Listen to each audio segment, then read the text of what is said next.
Baik, selamat siang. Assalamualaikum warahmatullahi wabarakatuh. Kita sekarang ada di pertemuan kelima. Materinya adalah kelas. Tapi sebelum kita menuju ke kelas, saya perlu mengingat pelajaran minggu lalu dan ada beberapa materi yang harus dilengkapi dulu sebelum kita ke kelas. Oke, bisa dengar ya, lancar suara saya? Lancar, Pak. Lancar, Pak. Ya, saya sekarang ada di dalam gedung ini di Hotel Wiyata karena ada rapat, jadi saya selalu ngecek sinyal gitu ya. Oke, ini jangan lupa absennya untuk kelas A, B, C itu saya buka sampai jam 6.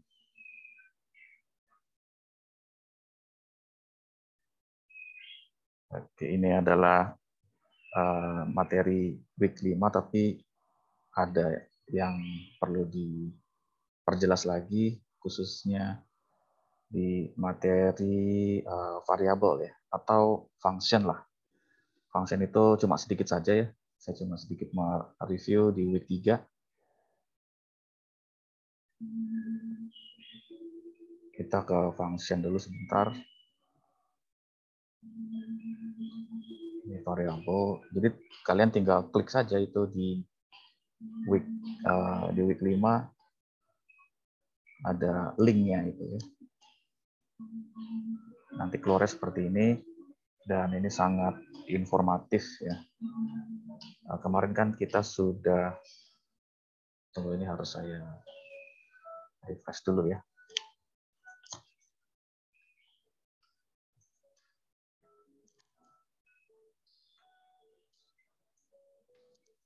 Jadi setiap di refresh programnya kembali ke semula gitu ya. Program yang Anda lihat di layar ini codingnya adalah yang semula. Oke, ini yang mau saya tegaskan di sini. Ini kan sudah ya, saya sudah pernah memperagakan bagaimana cara membuat fungsi kuadrat dan bisa diambil contohnya dari sini aja juga bisa. Kemudian oleh karena itu saya skip ya, ini skip terus. Bagi Anda yang penasaran bagaimana cara bikin function, ini tinggal diklik aja di play ini, di run ya. Nanti dia akan keluar hasilnya. Nah, ini tinggal diutak-atik aja ini. Ini ada apa namanya nih? Ada komentar dan ini bisa diubah juga gitu ya. Misalkan run, nah bisa diketik juga. Setelah diketik terus di run bisa. Jadi nggak perlu khawatir untuk ketinggalan pelajaran ya. Nah, terus bagaimana dengan yang C++ sama C++? Kalian ke sini ya, coba saya ketik dulu deh. Ke tutorials point ya. Tunggu sebentar, ini laptop saya sangat lambat, ini Celeron ya, 1,1 GHz. Bisa ke sini tutorials point C++.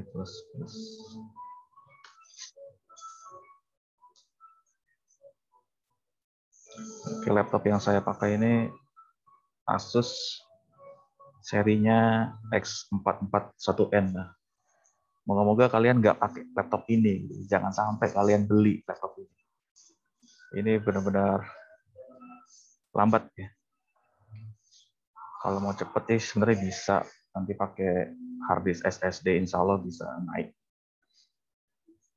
Ya ini memang laptop murah, tapi ya ada harga ada rupa. Oke, selanjutnya untuk peminat mahasiswa C++ bisa ke sini, C++ tutorial. Di sini pun juga sama, kita bisa mengetik, membuat coding. Contohnya di function ya, sama-sama function. Nah, ini sudah saya klik ini, tapi kok nggak segera ada aksinya gitu. Kalau mau tahu nih memori saya, coba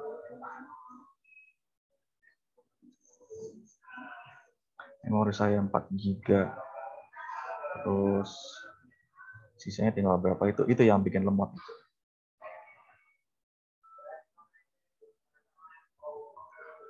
Ya, memori sisanya berapa? Jadi saya punya 4 GB, terus dipakai 3,4, jadi sekarang naik 3,5. Sisanya 500. Kemudian ya masih ada lah 500, tapi yang bikin lambat itu juga si CPU-nya ini. CPU-nya bekerja keras ya, 100%.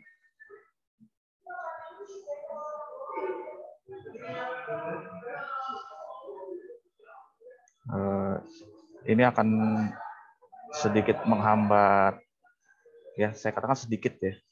Kalau menghambat total sih enggak, tapi sedikit menghambat praktikum nanti kalau misalkan ada kedapatan menggunakan laptop yang lemot gitu ya. Yang saya pakai ini Intel 2 core. Intel 2 core 1,1 GHz. Jadi lebih cepat handphone aja sampai 2 GB ya. Adapun kalau handphonenya 1 GB tapi core-nya ada 4, jadi 2 kali lipat core-nya. Oke, kita kembali ke sini. Apa yang bisa kita tulis di C++ ini harusnya ada. Oke, ini dia ya. Jadi ini contoh bagaimana cara kita memanggil function. Kalau Anda mau ketik, kebetulan di sini nggak bisa diketik ini. Jadi bagi C++ harus klik ini dulu, live demo ya. Live demonya diklik dulu. Nah, jadinya kayak CPP SH gitu, seperti compiler online jadinya. Ya, hampir sama. Ya, ketika saya klik ini, nanti muncul tab baru yang isinya, isi coding ini sama dengan yang ada di tutorial point ini. Banyak ya, nggak hanya tutorial point, ada CPP reference, ada c++.com, banyak. Saya sendiri pakainya, dulu saya pakainya tutorial point, terus beralih ke c++.com. Oke, ini untuk kalian yang mengambil C++ ya, cara saya memperagakan cara mengetik di dalam website, di dalam website. Cuman jatuhnya sama kayak, saya tutup dulu ya, jatuhnya sama kayak cpp.sh atau sama seperti ini ya, sama seperti ini, online C++ compiler ini sama. Oke, kembali ke Kotlin. Ini fungsinya kita sudah mempelajari ini. Nah, tapi di sini ada yang sedikit yang perlu saya sampaikan, dan lagi pula ini juga tidak terlalu dipakai nanti ya. Tapi minimal harus tahu ya. Ini saya langsung run saja ya. Oke, jadi di sini maksudnya ada fungsi yang bisa memanggil 2 kali objeknya. Ya, contohnya ini nih. saya tidak terlalu tertarik atau tidak terlalu menekankan ini banget, soalnya sebentar.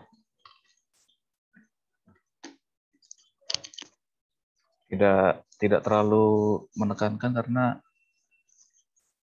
ini bisa kita bikin sendiri. Ya, fungsi, namanya juga fungsi kan. Nah, dia ini sudah dalam paket Kotlin, sudah di dalam package. Saya kan pernah cerita ya, kalau semua program, semua bahasa itu punya berevolusi atau berkembang. Yang tadinya nggak ada jadi ada. Dan siapa yang membuat itu, kok tiba-tiba ada, kok jadi ada itu fiturnya. Itu siapa yang membuatnya? Itu komunitas. Nah, makanya fungsi ini bagi C++ bisa juga dibuat jadi fungsi yang membuat bye-bye ini bisa 2 kali muncul. Terus ini pair itu pasangan. Pasangan apa? Ini Ferrari dengan Katrina. Jadi ada variabel atau objek yang namanya pair. Dia tidak bisa dirubah ya. Kalau var kan bisa dirubah-rubah. Nah, kalau val dia tidak bisa dirubah.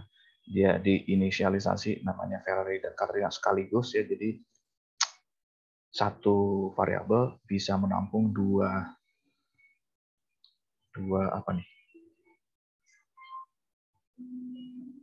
nilai ya, atau dua isian, yaitu 2 string ya, Ferrari dan Katrina sekaligus. Terus disuruh tampilkan si variabel pair. Hasilnya adalah seperti ini. Nah, di C++ bisa nggak? Bisa. Kalau kayak gini bisa.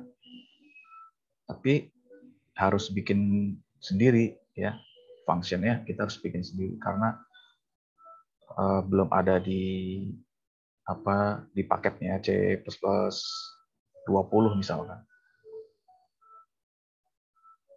Kalaupun ada, silakan dipakai nanti kalau misalkan kita menemukan suatu case study yang membutuhkan pair ya, yang membutuhkan satu variabel ini bisa menampung dua string sekaligus. Itu kalau di Kotlin pakainya to, kalau di C++ kita tidak tahu. Ini cuma sedikit saja, ya, tidak terlalu tidak terlalu ditekankan ya. Adapun ini sebenarnya ini mirip dengan collection. Kalau di C++ mirip dengan array. Array itu kumpulan data-data. Nah, daripada mirip-mirip, mendingan langsung aja ke array-nya. Misalkan kalau C++ itu array, kalau Kotlin itu collection. Collection adanya di sini, di sebelah kiri. Ini cuma mirip-mirip, nggak terlalu saya tekankan. Oke, bagaimana dengan operator function? Maksudnya gimana? Di sini juga sama. Ya, 2 dikali by. Kalau tadi kan times ya. Jadi ini diganti dengan times, tapi kita harus menulisnya seperti ini. Berbeda dengan yang di atas, tapi intinya sama. Ya. Ini sudah ya seperti ini. Oke, kita lihat hasilnya seperti apa.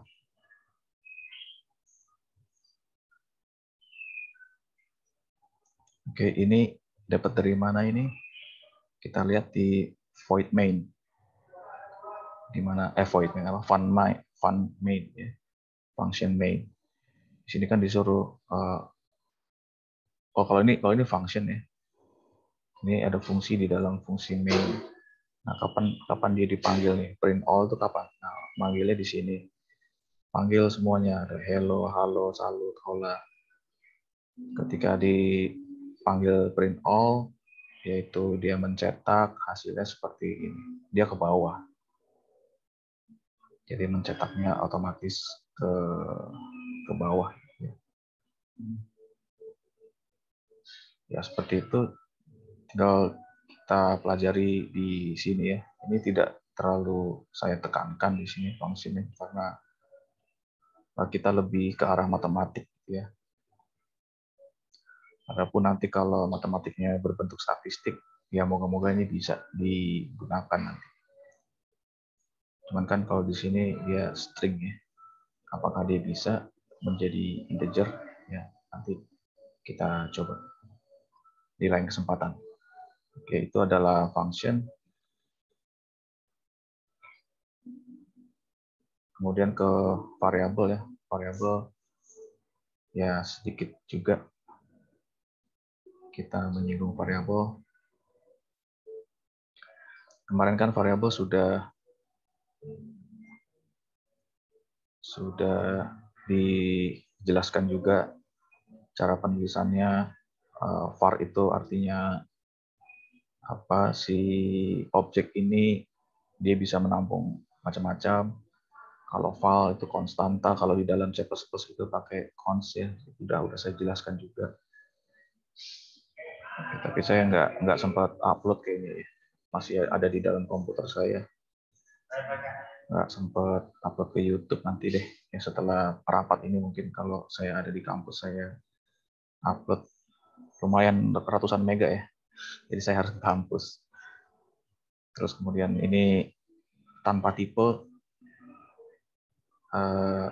variabel yang tipenya tidak ditulis tetapi bisa dikenali oleh compilernya jika dia dikasih angka. Nah, kalau nggak dikasih angka, misalkan seperti ini, dia tidak bisa, dia error.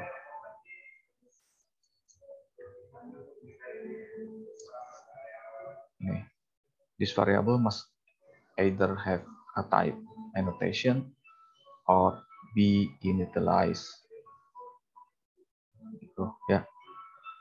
Apakah harus ada tipenya seperti ini aja ya. Ini bisa jalan, atau initialize ya. Initialize itu seperti ini tanpa ada tipe tapi dia dikasih angka tadi 3. Ini bisa jalan.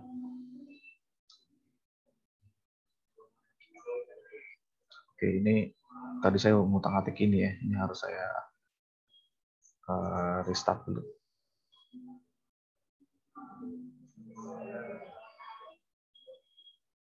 Di refresh supaya kembali ke bentuk semula. Nah, bentuk semulanya dia menjelaskan ini ya, yang nomor 1 ini mendeklarasikan ada variabel tapi tanpa inisialisasi. Tadi sudah saya jelaskan di atas.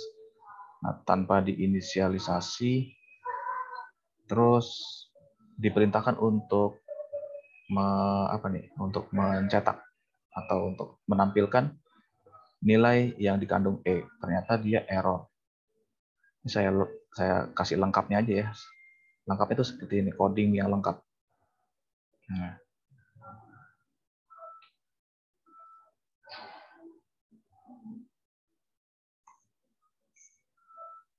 Oke, ini error ya. Tapi kalau di C++ dia tidak error. Ini saya hapus dulu ya.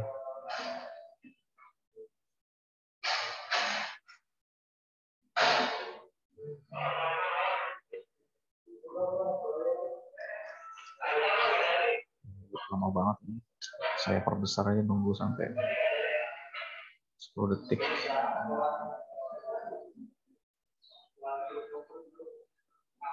Ya, moga-moga Anda bisa melihatnya ya.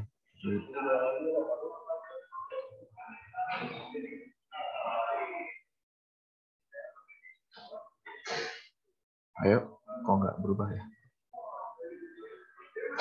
Oke. Ini langsung aja deh. Nah, coding yang tadi di Kotlin itu sama seperti ini. Kalau saya run, ya saya execute di bawah sini. Dia ada nilainya. Oke, nilainya di bawah sini. Nilainya 0 ya, di sini nilainya. Ini ada ini perlu Anda perhatikan ya, karena beberapa angkatan yang lalu, beberapa tahun yang lalu ya, ada compiler di handphone. Anda kalau ke Play Store, ini saya ngomongin tentang C++. Kalau Anda ke Play Store, Google Apps itu, terus di situ kita menemukan, kita download compiler C++. Jadi kita mengcompile-nya atau mengexecute-nya di handphone itu bisa. Nah, tetapi ternyata di handphone kalau codingnya seperti ini ya, kalau codingnya cuma ini aja tanpa inisialisasi, ternyata X-nya bukan 0, tapi 0, berapa gitu. Atau ada tulisan yang nggak jelas gitu ya. Ada huruf-hurufnya juga gitu. Nah, kenapa bisa begitu? Karena tergantung OS-nya ya, tergantung operating system. Operating system di handphone itu kan operating systemnya berupa apa, Android ya. Android seri apa? Jelly Bean atau Oreo. Nah, waktu itu ada mahasiswa yang mengerjakan kuis tapi disalahkan. Jadi ada kuis yang mengarah kepada ini ya, mengarah kepada kekosongan gitu. Ketika dicoba di handphone kok ada angkanya ya, dia tulis angkanya terus disalahin sama sistem. Itu ceritanya. Jadi ternyata tidak semua gadget, tidak semua device itu menghasilkan angka 0 ketika bentuk programnya seperti ini. Nah, bagaimana kalau saya kasih 0? Ya sama aja, jadinya 0 juga. Itu resiko kalau kita tidak menginisialisasi, resiko kalau kita tidak memberi suatu nilai ke variabel X. Resikonya nanti tunggu sebentar. Ini kok resikonya nanti result-nya bukan 0. Oke, itu tadi C++ sama seperti ini ya. Maksudnya di sini tidak ada inisialisasi. Di sini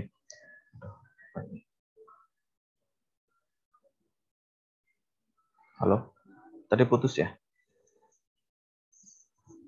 Aman, Pak? Enggak, Pak. Oh, enggak. Aman. Ya, makasih. Jadi ini kan tidak diinisialisasi, tidak ada angkanya, tidak ada nilai, misalkan tidak ada seperti ini. Tadinya kan begini. Nah, ketika di run, dia mintanya itu harus diinisialisasi. Itulah bedanya Kotlin sama C++. Kalau Kotlin dia harus diinisialisasi, harus ada angkanya. Oke, apa yang saya jelaskan di sini berkaitan dengan gitu tuh. Sebentar ini kok browser saya gitu, bisa sendiri ya. Saya share-nya benar nggak nih?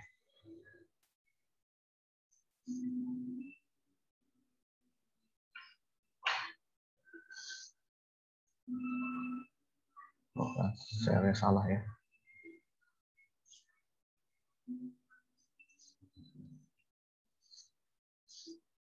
Tunggu sebentar ya. Ini iya, share-nya saya salah ini. Tiba-tiba dia misah sendiri ya. Oke, apa yang saya jelaskan di sini berkaitan dengan materi null safety. Null safety itu materi week 4. Null itu kosong. Kosong itu artinya, jadi di dalam memori ya, di dalam memori itu sebenarnya sudah ada rangkaian ya. Rangkaian itu saling sambung menyambung sehingga membentuk suatu nilai. Nah, makanya itu kadang munculnya tuh bukan 0, munculnya tuh ya apa yang dihasilkan dari rangkaian memori tersebut. Kebetulan saya nggak bawa pen mouse-nya, jadi saya coba di sini aja deh ya. Jadi yang sering saya cerita gitu ya, bahwa memori itu terdiri dari barisan ruangan-ruangan, yang mana ruangan-ruangan ini ya, ini yang saya tulis garis-garis ini adalah suatu rangkaian transistor, misalkan 32 bit ya, atau 64 bit itu ya berarti 64 transistor, tapi dia paralel. Nah, kalau tidak kita assign itu kan tugas ya. Kalau kita tidak menugaskan si memori untuk menampung, maka ya dia akan merangkai apa adanya gitu. Apa adanya si rangkaian ini.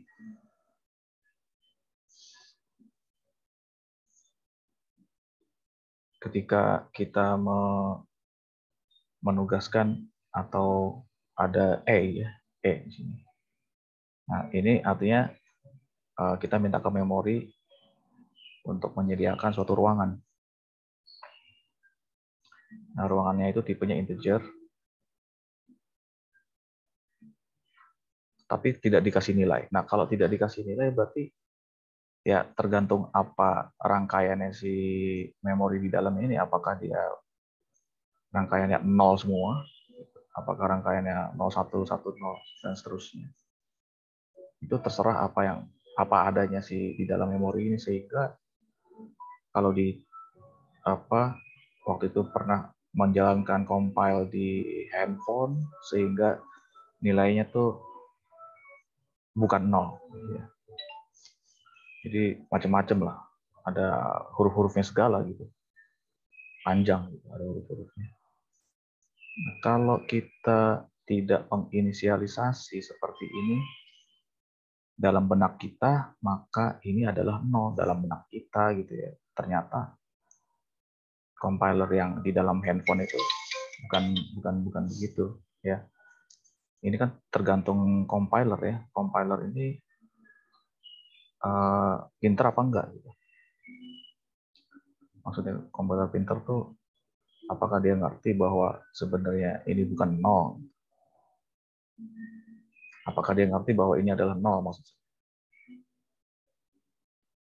Nah, kalau yang C++ tadi, berarti compilernya sudah didesain bahwa kalau ini tidak dikasih nilai, si A-nya tidak dikasih nilai, nah compiler akan dengan secara otomatis memberikan nilai di dalam memori tersebut, yaitu 0.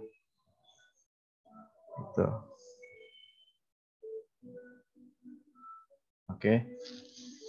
Nah, berkaitan dengan masalah 0, kita maju ke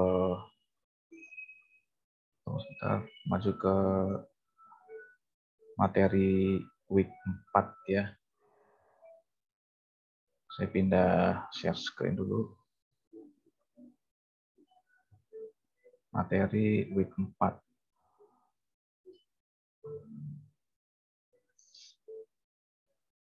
Null safety. Nah, ini dia muncul sendiri ya. Apa namanya?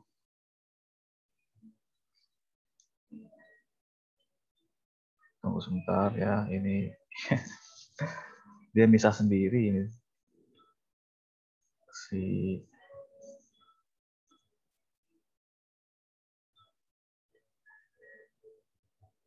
browsernya ini.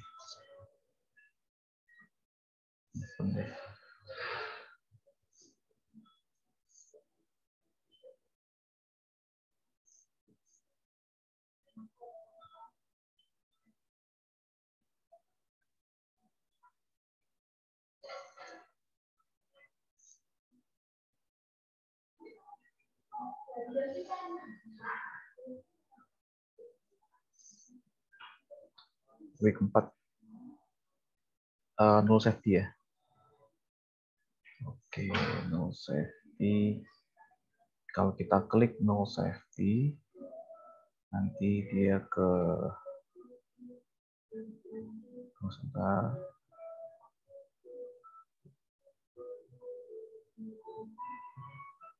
Oke, nanti dia ke sini.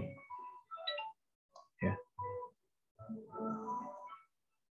null safety ya. Kalau kalian bisa membaca sejarah yang null safety ini, katanya null safety ini merugikan jutaan dolar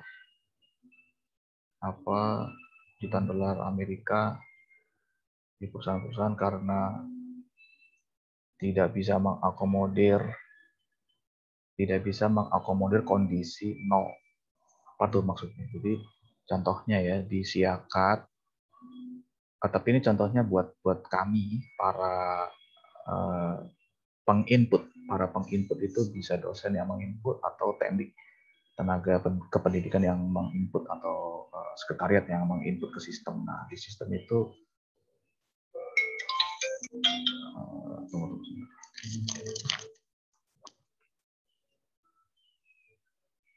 halo? Waalaikumsalam. Ya. Tunggu ya. Lu buru-buru ya? Soalnya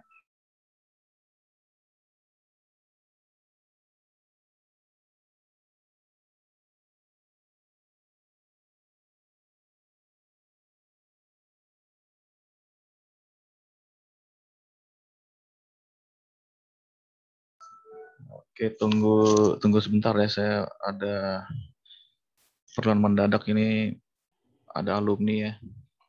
Mau wisuda tapi minta email saya. Saya perlu menginput sebentar.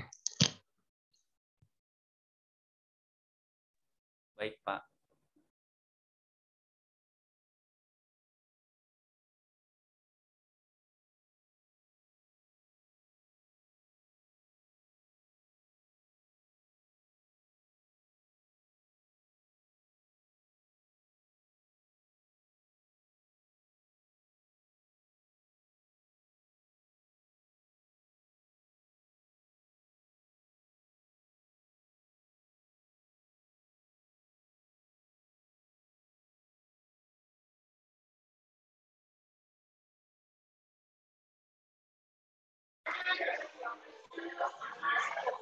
Oke, kita lanjut kembali.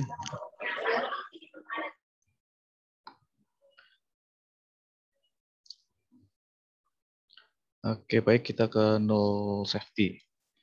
Jadi tadi saya cerita tentang tidak bisa menginput nol. Misalkan ada mahasiswa yang tidak ikut ujian atau ujiannya salah semua, ya salah semua sehingga nol. Nah, kami tidak bisa mengisi nol di Siakat, itu tidak bisa. Jadi tidak semua bahasa pemrograman mampu menerima angka nol. Nah, oleh karena itu solusinya ya kasih aja angka berapa, 1 atau angka 10, terus yang penting nilainya keluar. Ya, itu terjadi di Siakat kita.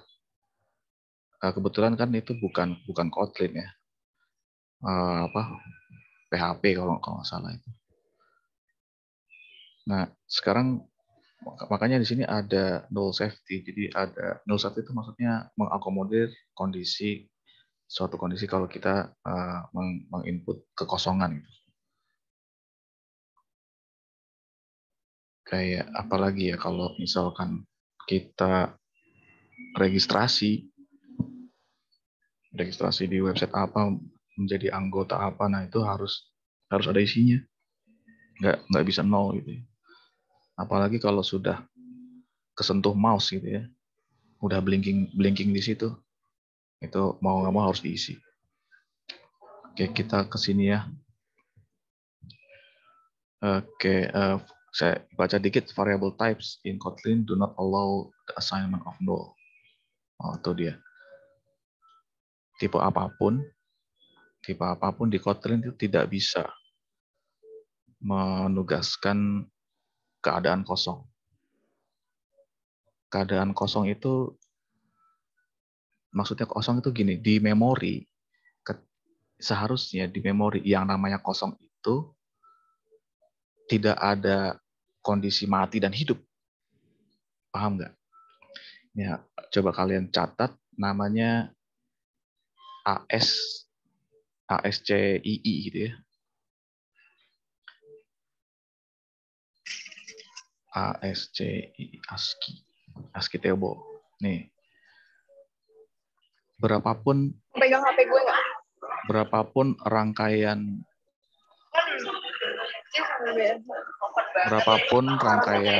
yang dibuat oleh memori, maka dia akan membentuk suatu nilai di ASCII table. Ya.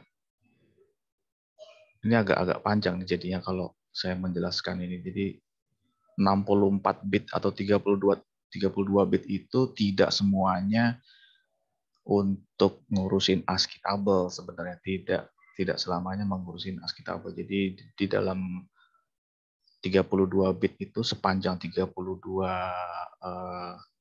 digit, sebagian untuk ngurusin ASCII table, sebagian lagi untuk ngurusin perintah-perintah kepada prosesor, perintah-perintah kepada device atau unit yang lain gitu ya. Nah, di sini kan cuma sampai 127. Nah, 127 ini cuma butuh berapa bit doang gitu. Kan cuma butuh 8 bit doang gitu sebenarnya kalau 127. Nah, intinya kondisi kosong itu maksudnya tidak merangkai apapun, tidak merangkai mati, tidak merangkai hidup. Itu yang tidak bisa diakomodir oleh bahasa pemrograman. Nah, makanya di sini si Kotlin ini bisa mendeklar nullable. Nullable tuh ya bisa kosong gitu, dengan cara menambahkan tanda tanya ya di setiap akhir dari tipe. Akhir dari tipe tuh ini. Ini kan tipenya string. Kalau mau 0 maka atau null maka harus seperti ini, harus dikasih tanda tanya. Ya.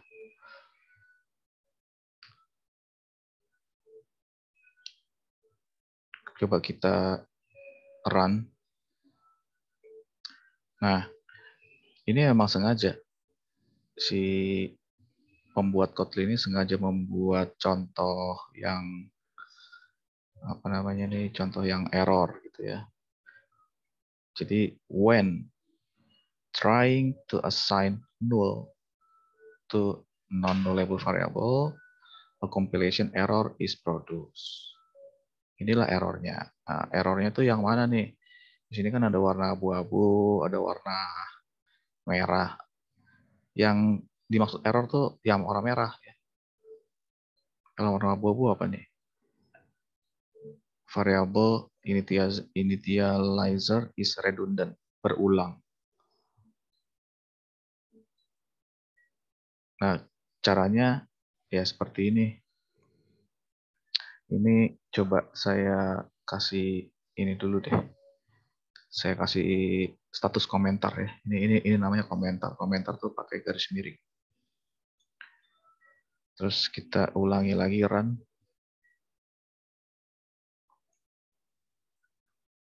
Oke.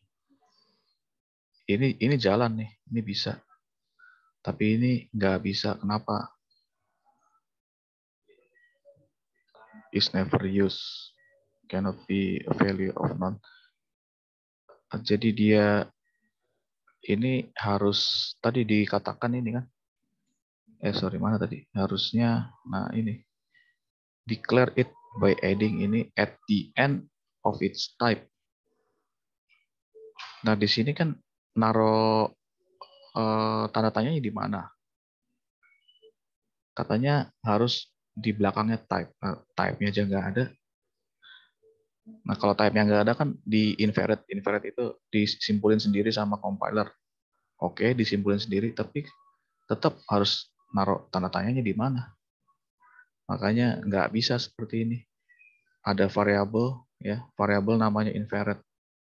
Invalid non-null, terus dikasih tugas untuk menampung status null. Nggak bisa. Coba ini saya kasih seperti ini.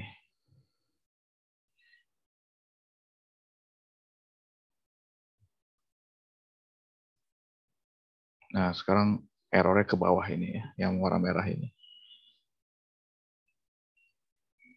Jadi kita tinggal baca di sini ya. When trying, ini tadi udah ketika kita mencoba untuk menugaskan null kepada variabel yang bukan null, itu error. Saya hapus dulu deh. Tahu dari mana sih variabel itu bukan null atau null? Ini tahunya dari sini. If you need a variable that can be null, declare it nullable by adding question mark. Terus di sini ada to non-nullable. Tahu dari mana nih non-nullable? Ya karena dia nggak ada tanda question mark-nya di sini. Ini ada variabel namanya never null. Dia disebut non nullable karena tidak ada tanda tanyanya di akhir dari tipe. Nah, kalau ini nullable karena ada tanda tanda tanya gitu ya. Yang nomor 3 nih ya. Declare nullable string. Terus yang nomor 4 set the null value. Jadi nilainya diatur menjadi null nilainya kepada variabel nullable. This is okay dan seterusnya ya. Oke, jadi kembali ke sebelum ini tadi ya, sebelum kita membicarakan tentang null safety kan kita membicarakan tentang variabel yang mana variabel tadi tidak diberi tidak diberi angka seperti ini di dalam C++ ya. C++ maupun Kotlin kalau tidak di-initialize dalam benak kita itu artinya nol. Dan bagi benak si compiler, si pembuat compiler ini yang kita lihat di layar ini, itu berpikiran sama. Ya sudah, kalau tidak di-initialize berarti nol. Berarti angkanya nol. Nol sama nol itu lain ya. Nol di sini cenderung integer. Padahal kan belum tentu. Paham nggak maksudnya? Maksudnya kosong. Jadi tidak di-initialize itu artinya ada memori di dalam memori yang namanya X itu tidak dikasih tugas apa-apa. Tidak dikasih tugas untuk menampung nilai berapa. Ya karena ini integer kan ya pastinya mulai dari minus berapa tuh ya, minus 4. Kalau 32 bit itu minus 4 miliar ya. Minus 4 miliar sampai plus 4 miliar. Kira-kira seperti itu. Jadi si X ini kalau kosong, maksudnya tidak di-initialize, berarti dia tidak ditugaskan untuk menampung apapun nilai dari minus 4 miliar sampai 4 miliar.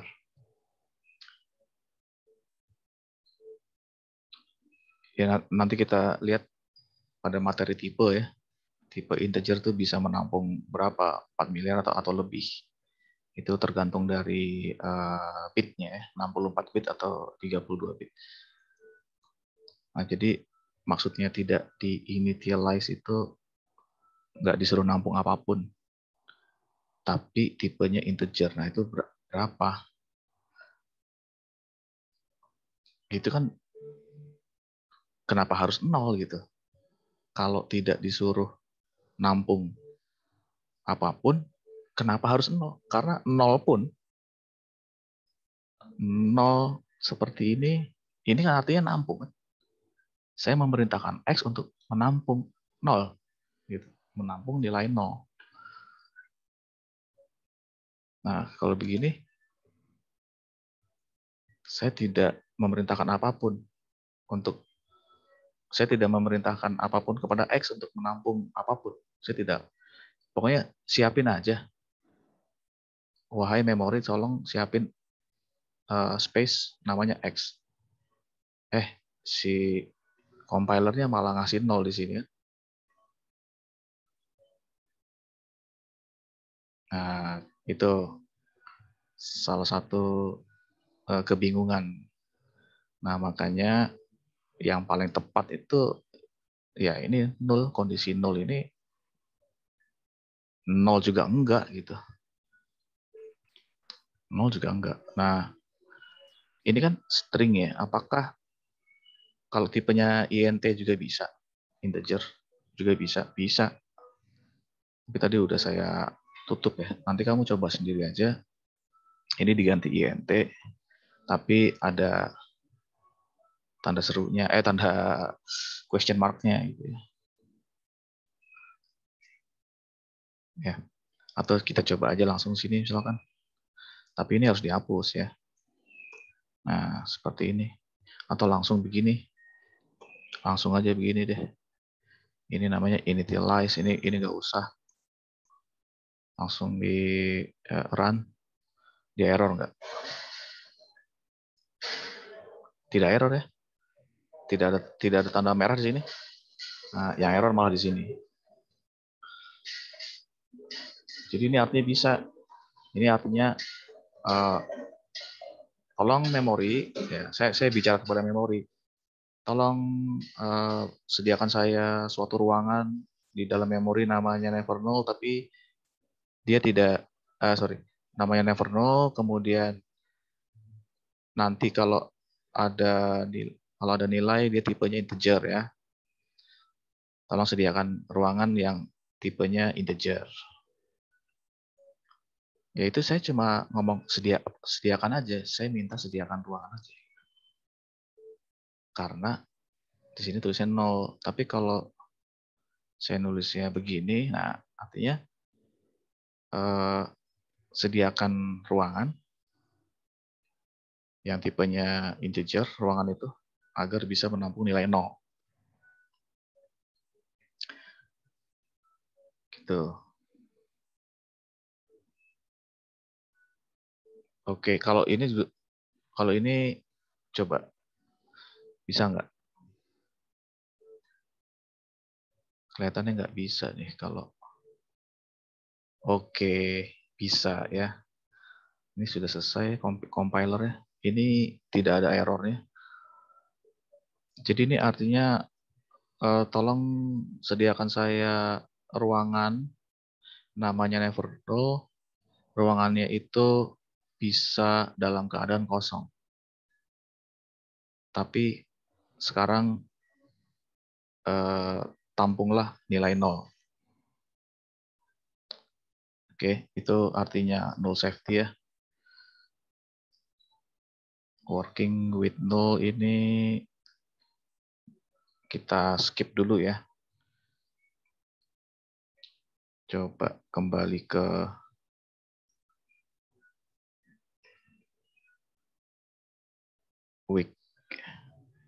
week 5 ya. Week 5 tuh kelas. Nah, sebelum kelas saya mau bayar utang gitu ya. Kemarin kan saya utang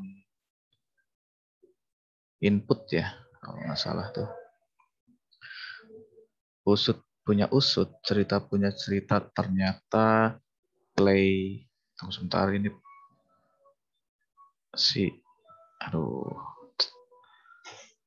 play ini dia tidak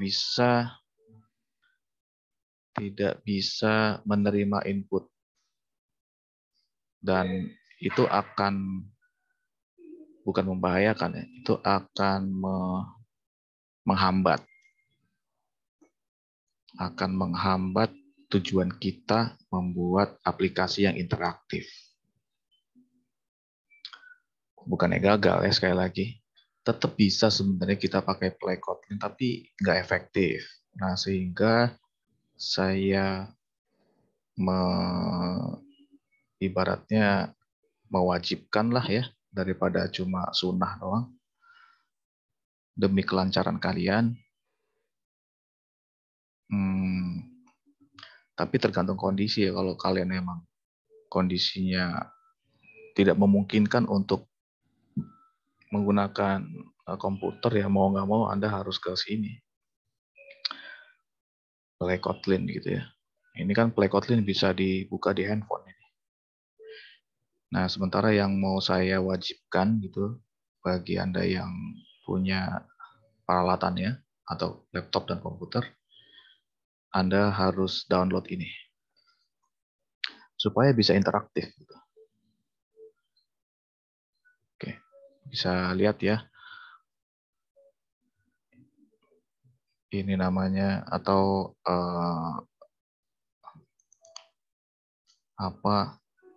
keywordnya adalah download Visual Studio Code. To downloadnya, itu keywordnya. Kemudian cari seperti ini, go to download ini. Ini HTML apa nih, alamat website yang sesungguhnya ini. Tapi saya tidak mau nulis lagi, mendingan langsung aja ke sini go to download biar cepat. Ketika kita klik ini, muncullah ini. Saya tutup ya supaya menghemat memori.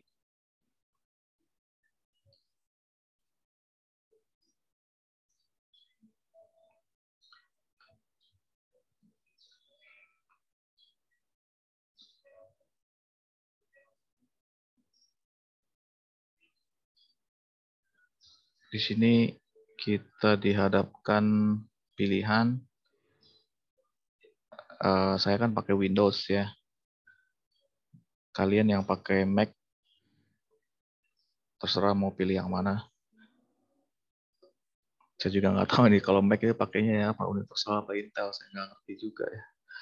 Nah di sini saya pakai Windows 10 ya di laptop saya yang lamban ini. Saya pakainya 64 bit. Nah, tahu dari mana nih 64 bit? Tahunya dari sini. Ini di klik kanan. Aduh. Saya pindah dulu ya.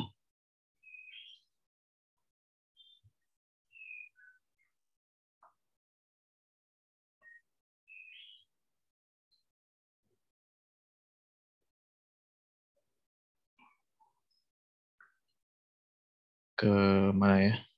Start ya. Ini harusnya muncul startnya di sini kalau mau saya geser ke kiri bawah.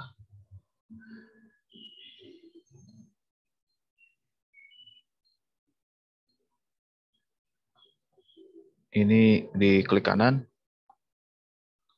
Kemudian cari sistem. Mana sistem nih? Cari sistem. Coba Anda bisa lihat nggak layar saya?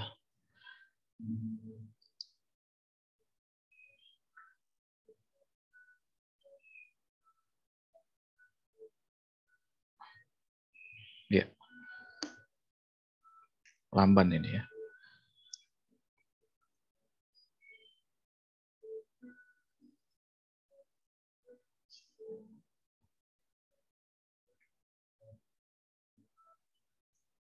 Oke. Di sini langsung lihat di sini ya. 64 bit.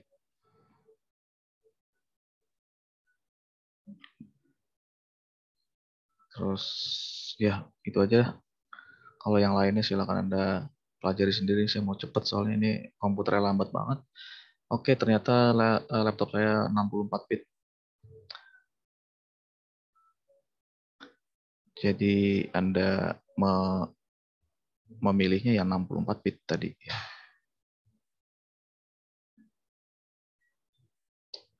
Ketika klik 64 bit ini nanti ada download gitu ya. Nanti ada file yang terdownload. Tolong diperhatikan itu downloadnya di mana. Biasanya caranya tahu di mana posisinya adalah kita ketik Ctrl J. J Jakarta ya. Ctrl J. Di saya browsernya Microsoft Edge. Bukan Google ini ya. Ini Microsoft Edge. Kemudian ada ini ya. Ketika kita pencet Ctrl J nanti ada daftar apa saja yang di-download. Nah, ini namanya, terus di mana letaknya. Nah, ini 100 mega, jadi nunggu dulu 100 mega selesai, 101 kira-kira ya. Baru ke sini, di mana letaknya. Ya, show in folder. Nanti di ekstrak.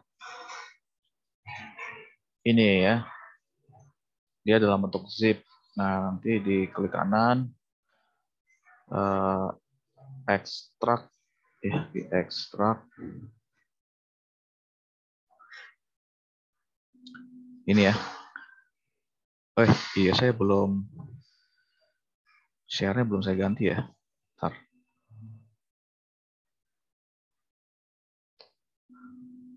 Oke, ini di klik kanan. File zip ini di klik kanan, terus ekstrak yang ini. Ekstrak to folder ini, VS Code. Jadinya seperti ini. Terus ini kita buka, terus kita jalankan. Cari file kode exe. Saya bicara kepada Kotlin dan C++. Ya, C++ juga bisa kok pakai ini ya. Tapi ya, saya tidak terlalu mewajibkan C++ karena di browser juga bisa. Kalau Kotlin, saya rasa ini sangat berguna untuk interaktif. Oke, kode exe. Kita klik 2 kali.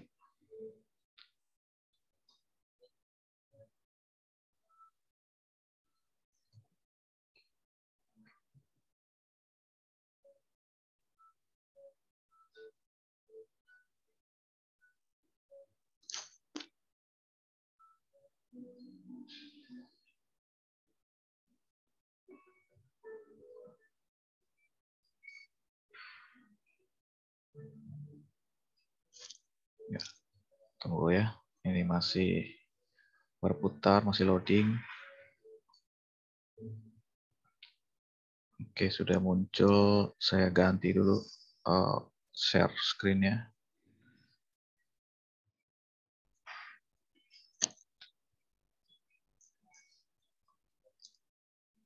Yeah, the window is not responding.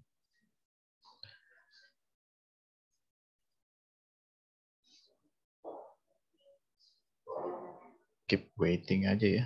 Aduh, mouse-nya nggak bisa gerak.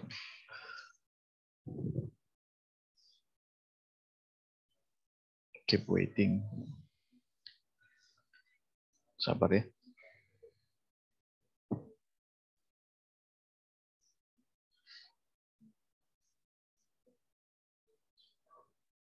Ini aplikasi yang pertama kali dibuka. Tadi saya sudah download ya, tadi pagi saya download, dan saya sengaja tidak membuka dulu supaya kita sama-sama belajar walkthrough-nya.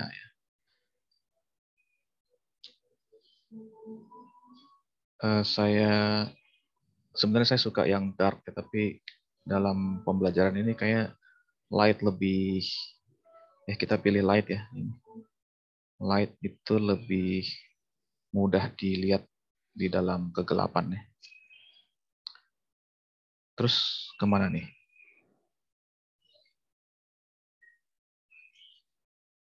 Ini masih mikir ya. Open up.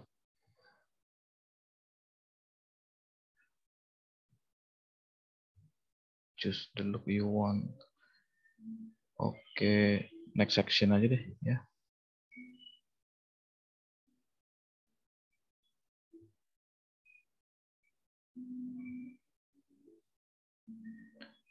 Ini juga next aja deh, biar cepet.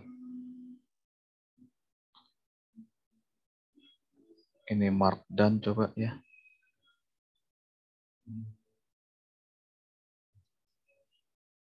Nah, oke, ini kita mulai mencoba. Saya mau bayar utang ya. Kemarin itu yang Kotlin nggak bisa interaktif. Oke, sebelum saya nulis coding, saya mau ingatkan kepada peminat Kotlin ya.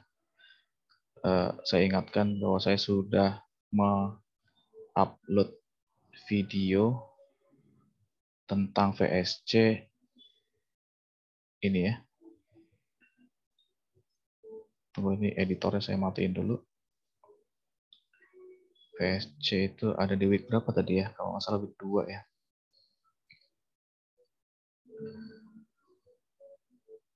Oke, ini week 2. Video tentang Kotlin di dalam Visual Studio Code. Nah, saya buat tanpa suara supaya bandwidth-nya kecil. Jadi apa yang saya lakukan sekarang ini ada di dalam video itu.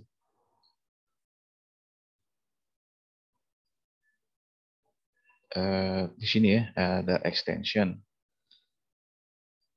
Klik extension, tapi ini harus dalam keadaan terkoneksi dengan internet. Karena si extension ini mendata berbagai macam compiler yang dibuat oleh orang-orang yang baik hati. Kita tinggal pakai aja. Gratis. Nah, di sini kita ketik Kotlin. Nah, Kotlin ini nanti banyak. Terus pilih yang mana? Ini saya lebarin dulu deh. Tunggu, Anda udah lihat share screen ini belum ya? Oh iya, udah ya. Anda pilih yang Matias. Ya.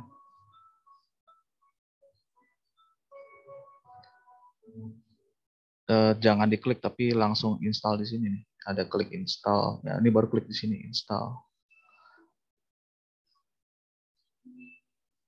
Ini sedang menginstal sekarang. Kita tunggu aja ya. Cuma sebentar, oke, sudah selesai tuh. Nah, terus bagaimana dengan C++? Oke, tunggu sebentar. Setelah ini Kotlin, ketik lagi di sini code runner. Code. Ada nggak ya? Oke, cukup gini aja. Code R gitu ya. Kalau mau lengkap, ya runner. Kalau mau lengkap seperti ini. Code runner, ini ada di sini. Ini di sini. Code runner itu bisa menjalankan C++. Gitu ya. Dia juga bisa menjalankan Kotlin. Ini diinstal. Ya.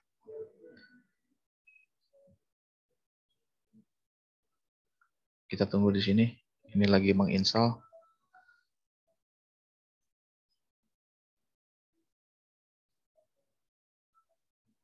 Ya, di sini ada Kotlin nih.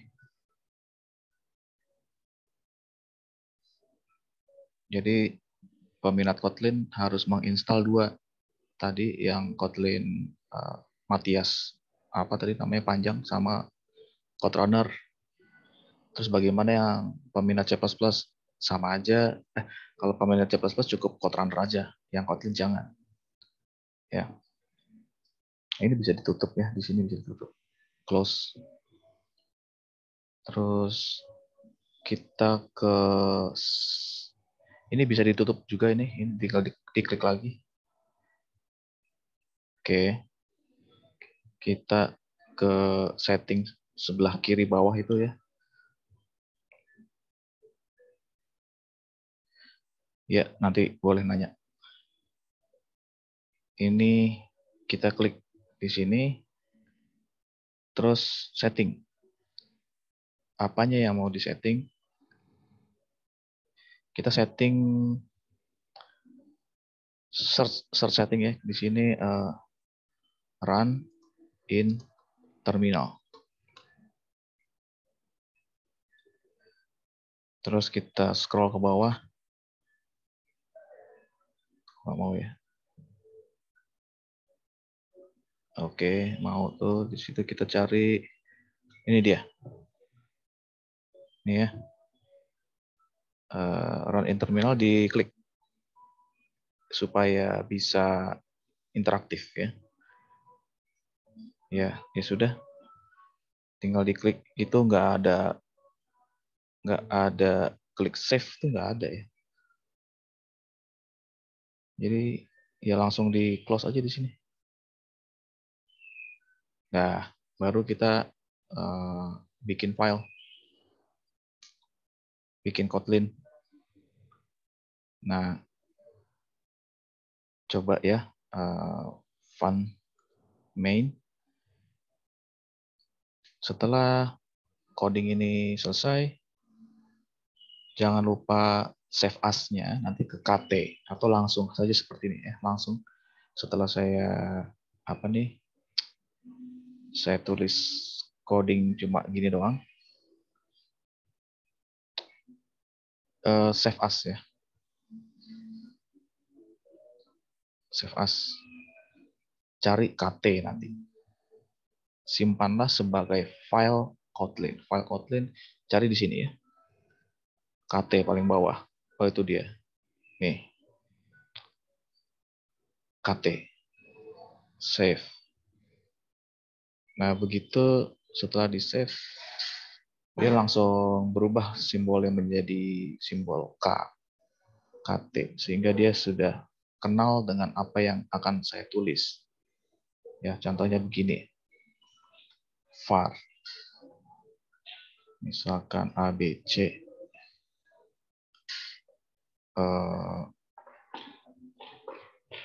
INT. Dia menampung dari apa yang saya ketik gitu. Ya. Apa buktinya dia menampung apa yang saya ketik, apa buktinya? Caranya print A, B, C. Atau begini deh, yang lebih interaktif. Inilah yang Anda simpan.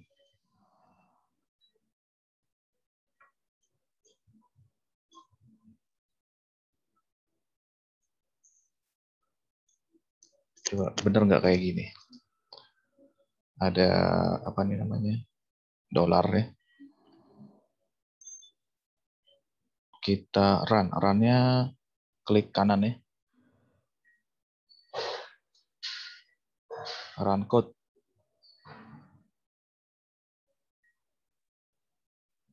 Agak lama ini, bisa sampai 19 detik. Tuh.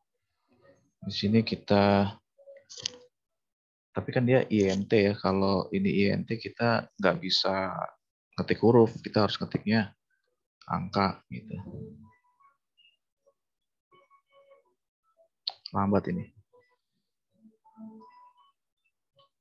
Di bawah sini seharusnya sudah ada inputan saya, sudah ada angka. Nah, sebentar. Masih mikir dia ya.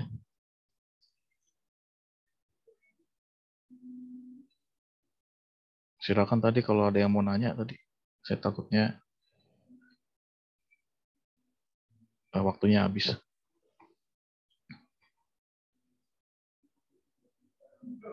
Ya, ini ya yang saya ketik di bawah. Bisa ngeliat nggak? Kepanjangan ya. Saya hapus 1, 2, 3 aja. Baru enter.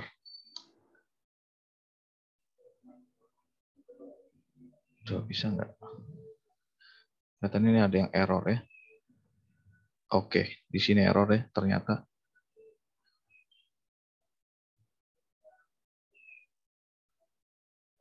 Di mana errornya?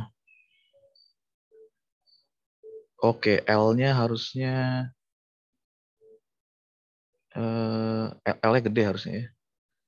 Kemudian kita Control Save, Control S. Oke, Control S.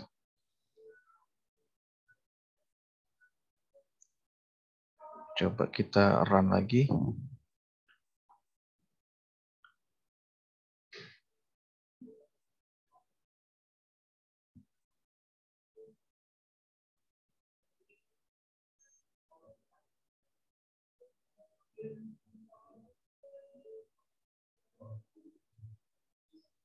Oke, daripada tunggu sebentar ini.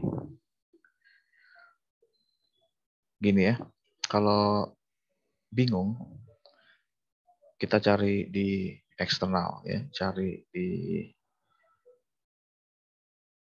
apa namanya? Ini saya tutup dulu deh. Cari di Google lah istilahnya.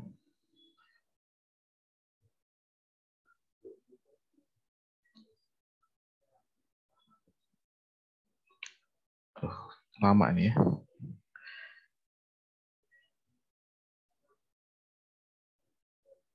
Saya sudah siapkan tadi, tinggal ditampilkan saja. Ini ya, how to use readline.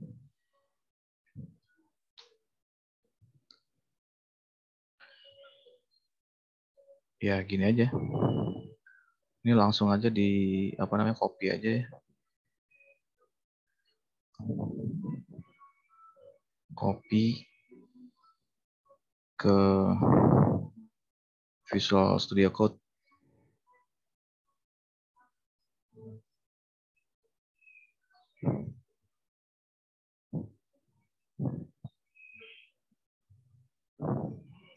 Oke, kita mainkan.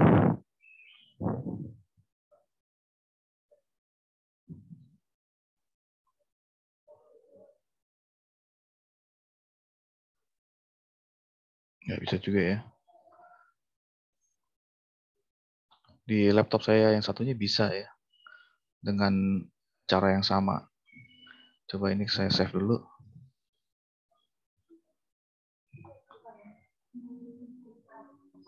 Jadi saya ada dua laptop. Yang laptop satunya lebih canggih.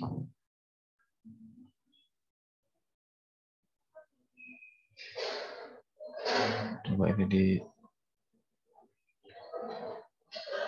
kill terminal.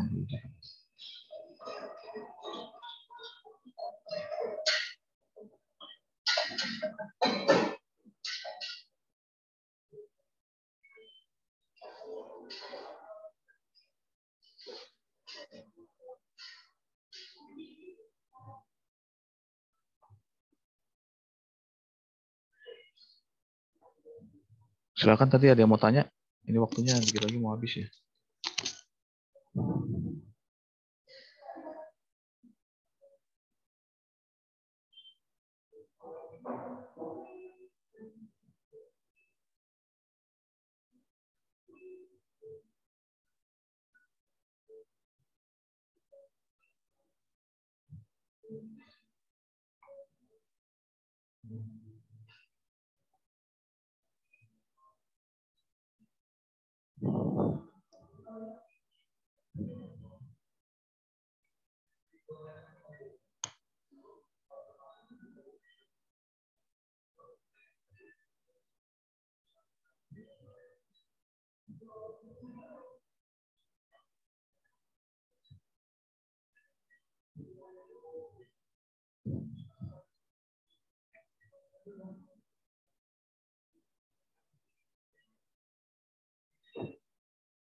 Silakan.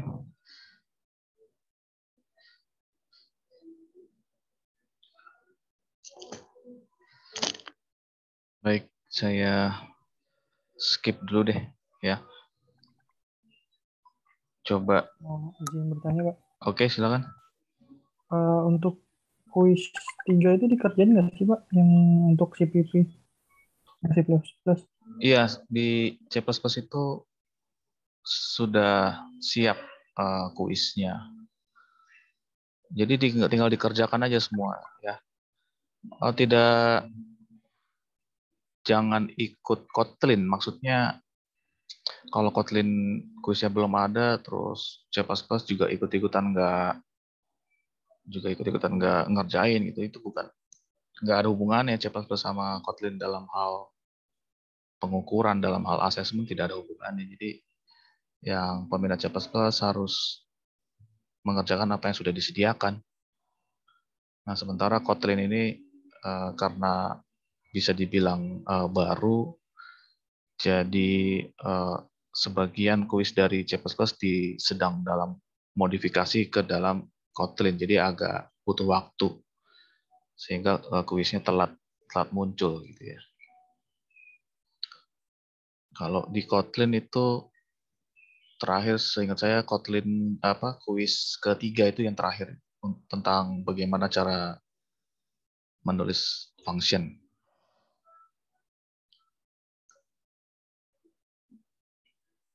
Baik, kalau sudah tidak ada pertanyaan, saya lanjut ke kelas ya. Kelas Pak, ya. maaf Pak. Masalahnya yang kuis 3 itu kan saya udah lihat gitu ya Pak ya, materi-materinya gitu.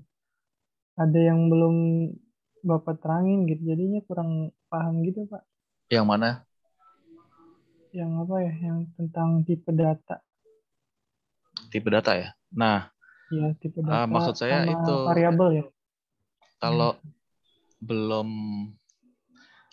belum di khususnya yang tipe data ya. Tapi apakah tipe data itu ada di mana? Di variabel ya? Ada di kuis variabel? Ada di kuis 3 itu Pak. Kalau gimana ya? Di C++ itu udah ada videonya. Kamu sudah nonton belum?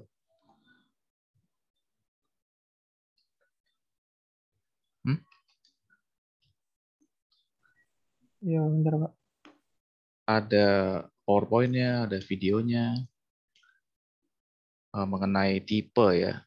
Kalaupun nggak ada videonya nanti sebenarnya ada, cuman kayaknya ada di materi embed dengan materi yang lain. Nanti saya kasih tahu deh. Mengenai tipe itu udah saya kupas. Sudah ada videonya untuk C++ dan itu bisa dipakai juga untuk Kotlin sebenarnya. Karena kan itu cuma menerangkan apa artinya tipe dan bagaimana memori bekerja terhadap kode-kode tipe. Dengan kita menulis string tuh memori ngapain? Menulis karakter, integer, double, float. Itu ngapain aja? Apa yang bisa dikerjakan oleh memori terhadap penulisan tipe itu sudah saya buat videonya. Cuman saya lupa,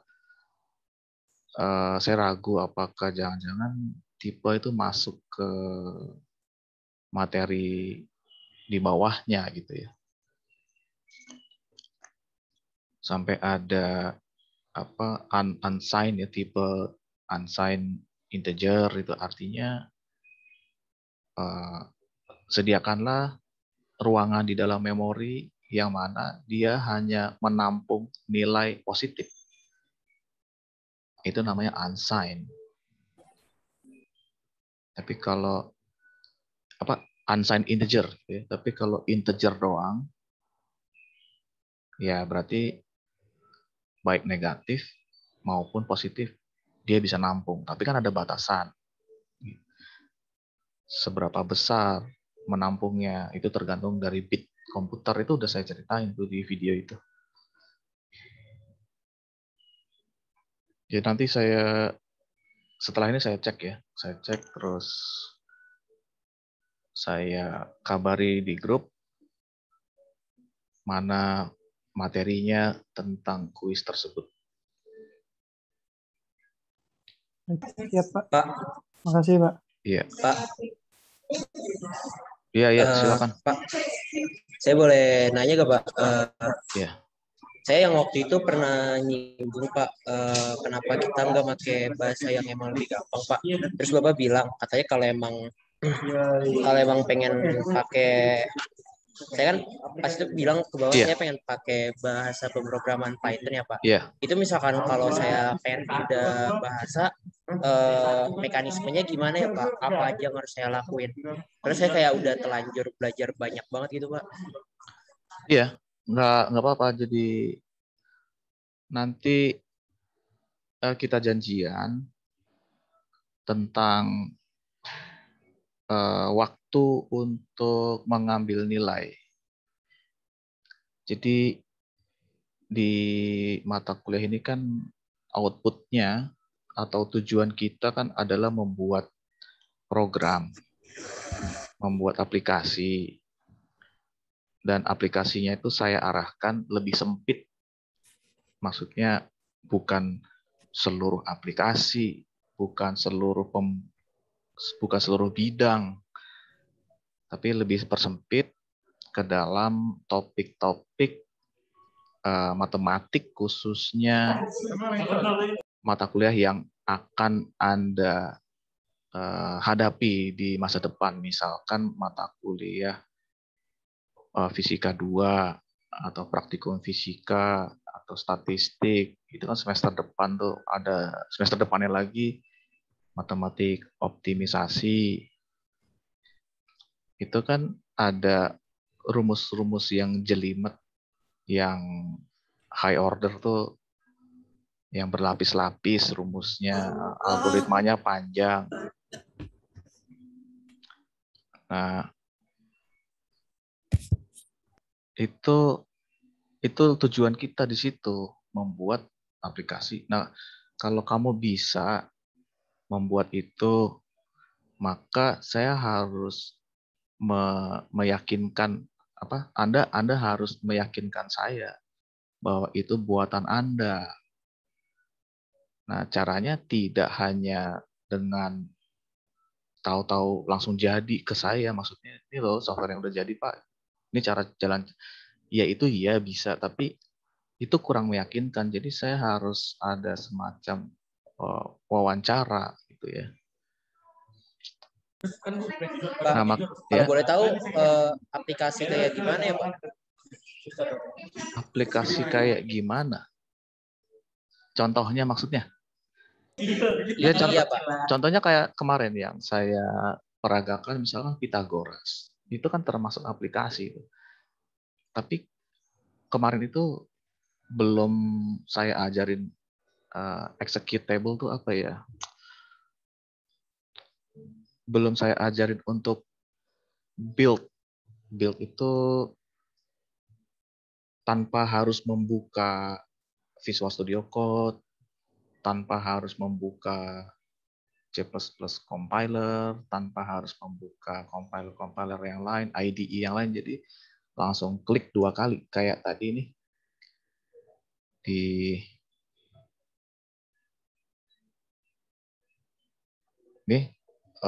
bisa lihat yang saya share ini kan kode exe nih. Kode exe itu adalah ciri khas aplikasi. Lihat di sini ada apa tulisannya ini? Application, size-nya 124 MB. Nah, yang kemarin itu Pythagoras, saya belum ngajarin sampai membuat file khusus execute, misalkan pythagoras.exe. Itu belum saya ajarin. Saya ngajarinnya nulis coding dulu. Nah, nanti kamu kalau mau minta dinilai sama saya, mau dapat nilai, diperiksa. Nah, kamu harus wajib membuat application-nya. Ini loh, file application.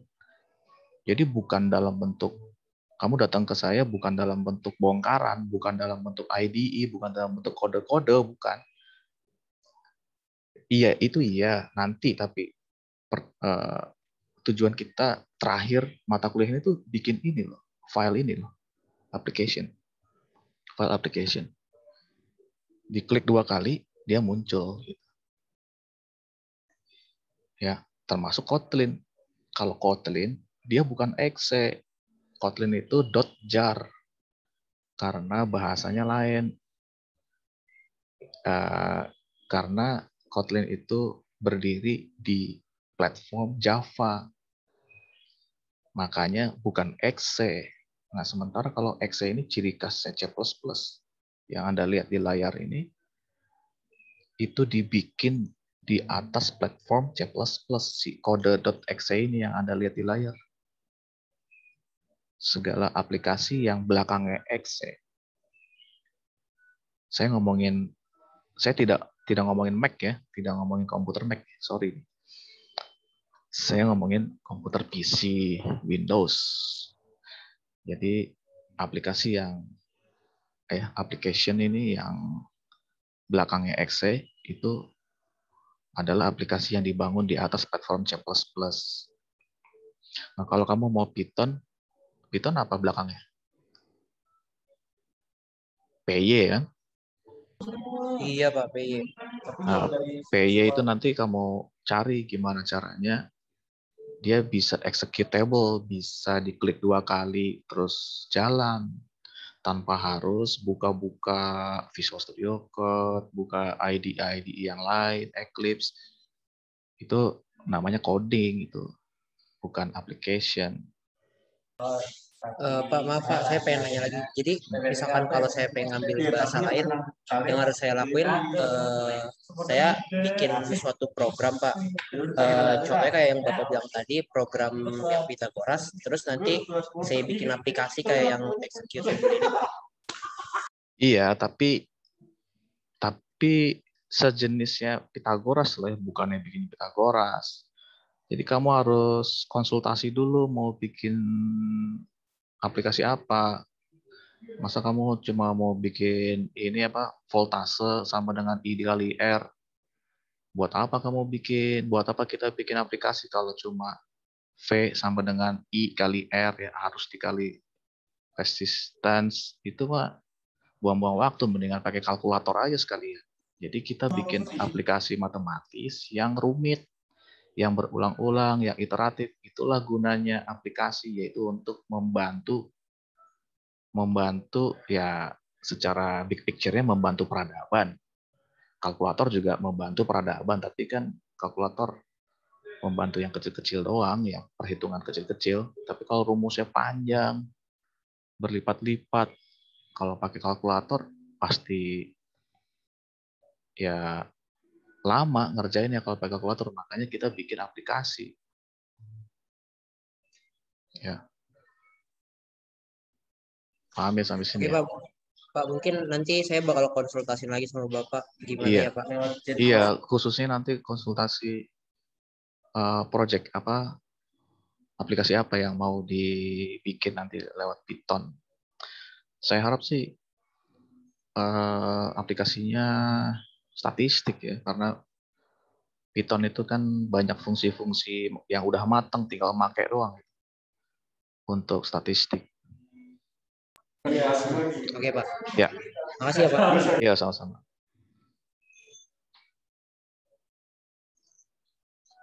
Oke, baik. Ini waktunya sudah selesai ya. Terakhir kita ada di sini ya. Harusnya kita ke kelas, tapi nggak apa-apa. Kelas juga untuk C++ sudah saya siapkan di dalam course-nya. Saya siapkan videonya ya. Videonya ada 3. Kalau nggak salah video saya juga bikin, tapi nggak tahu deh. Saya lupa ya apa saya sudah upload atau enggak. Coba nanti saya cek lagi. Jadi video kelas yang ada di C++ itu saya ambil dari sumber lain. Oke, tadi week 4 ini udah, null safety udah, tinggal class ya, nama generic. Oke lah, sampai ketemu minggu depan.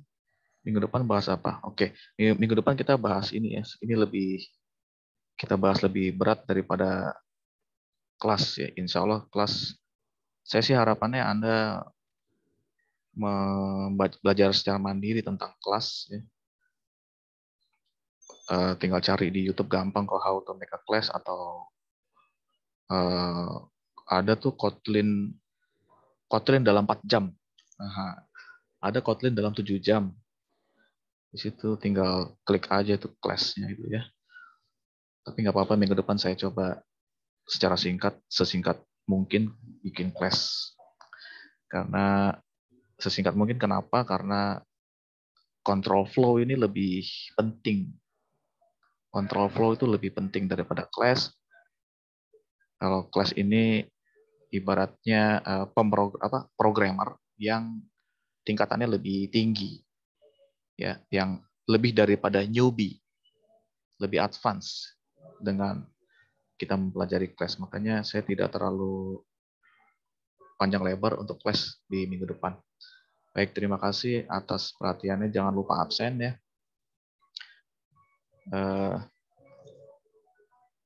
Selanjutnya kelas, tunggu sebentar. Ini saya lihat sudah ada 80. Moga-moga kelas B sudah join di jam-jam ini. Ya, silakan lift yang sesi pertama ya. Yang sesi kedua ini kelas B. Silakan kalau kelas B mau diulang, saya tunggu ya. Terima kasih. Wassalamualaikum warahmatullahi wabarakatuh. Silakan lift. Waalaikumsalam. Terima kasih, Pak. Terima kasih, Pak. Terima kasih, Pak. Terima kasih, Pak. Terima kasih, Pak. Ya, sama-sama. Pak, saya pengen nanya, Pak. Ya. Itu kalau Kotlin itu ada relasinya nggak Pak sama C#? Relasi. Apa yang dimaksud dengan relasi, bisa diperjelas? Kayak misalkan bahasa yang dipakai sama gitu, Pak. Pasti gini, kalau nanyanya tentang pola pikir, ya sama. Urutan maksudnya ya. Algoritma itu sama. Kayak misalkan bikin Pitagoras itu pasti ada deklarasi di C++. C#. C# itu pasti ada fungsi. Pasti ada deklarasi, pasti ada inisialisasi. Itu udah tidak terelakkan itu. Karena itu emang cara kerjanya memori, cara kerja elektronik begitu. Ya, jadi kalau ditanya tentang relasi mengenai cara kerja, iya. Tapi kalau relasinya kayak antara meniadakan atau mengadakan atau dia harus ada dulu, dia harus lahir dulu baru saya lahir, itu kan kaitan yang lahiriah ya, tidak ada hubungannya, tidak ada relasi.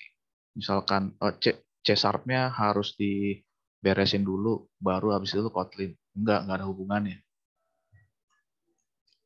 Ya, terus kalau ada lagi namanya cross-platform. Saya nggak tahu apakah cross-platform itu mengakomodir konversi dari Kotlin ke C# atau sebaliknya C# ke Kotlin. Tapi yang saya tahu itu ada cross-platform itu kita bikin Android tapi pakai C++. Ada namanya cross-platform. Itu tergantung dari IDE yang kita pakai ya, di yang bisa tuh Visual Studio 2019 ke atas. Ya, Visual Studio 2002 nih sudah ada. Itu bisa cross-platform. Bagi peminat C++ yang mau bikin Android bisa. Ya, tanpa perlu belajar Kotlin. Gitu kira-kira jawaban yang dimaksud dengan relasi ya. Oke, Pak. Pak, saya juga pengen nanya satu nomor lagi, Pak. Iya. Itu yang di kuis 3 DPK, saya pengen nanya, Pak, yang tentang basic sintaks itu, Pak, yang umum. Iya. Nah, di situ kan ada kurung itu kan bisa parameter, bisa argumen. Nah, saya bingung tuh, Pak. Itu maksudnya gimana ya? Apa naruh dua-duanya di situ apa gimana? Soalnya Coba. kosong gitu Pak dalamnya. Kamu bisa share screen bisa nggak? Atau ini pakai handphone yang kamu pakai? Saya bisa bisa Pak, bisa. Ya, silakan share screen ya. Saya stop dulu sini. Supaya saya nggak ngebayang-bayang gitu, biar langsung tepat sasaran pertanyaannya.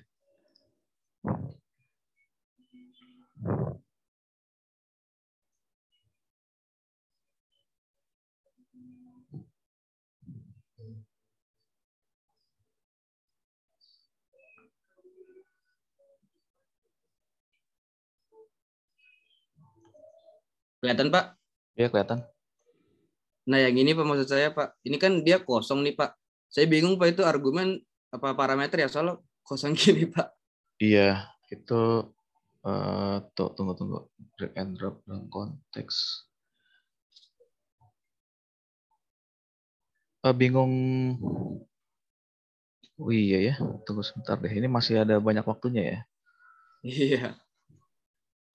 Di sampingnya parameter apa tuh? Oh, argumen ya. Argumen sama parameter Pak. Yang ini belum, saya baru ngasal naruh. Oke. Ya, saya tipe pertanyaan ini saya jarang pakai. Jadi kelemahannya baru ketahuan waktu teori probabilitas. Kamu tahu nggak? Kamu pernah dapat Iya Pak ikut. model pertanyaan yang Oh drag and yang drop kemarin ini itu kan? apa ya? Iya, yang drag and drop itu.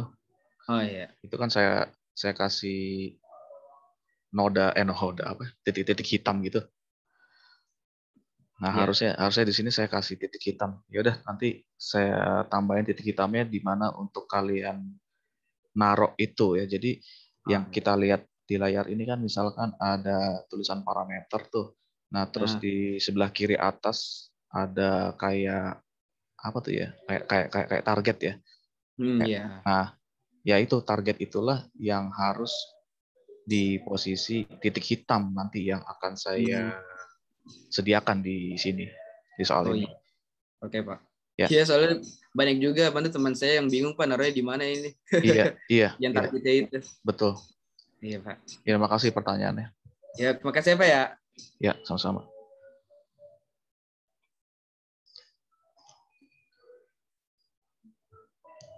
Terima kasih Pak, saya izin live ya Pak.